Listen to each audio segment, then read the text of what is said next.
Hello mga idol, ito pauwi na ako sa bahay ng asawa ko sa San Carlos, Pangasinan. Ito nakasakay na ako sa taxi, papunta na ako sa terminal ng Pangasinan.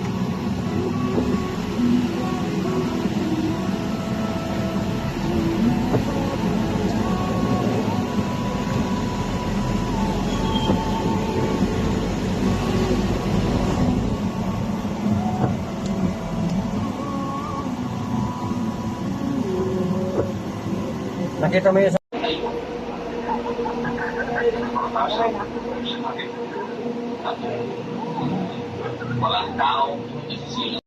Yun mga idol, ngayon hinihintay pa namin yung van papuntang San Carlos, Pangasinan mga idol. Yun, saka ang lakas ng pugs dito mga idol, bumaba yung pugs.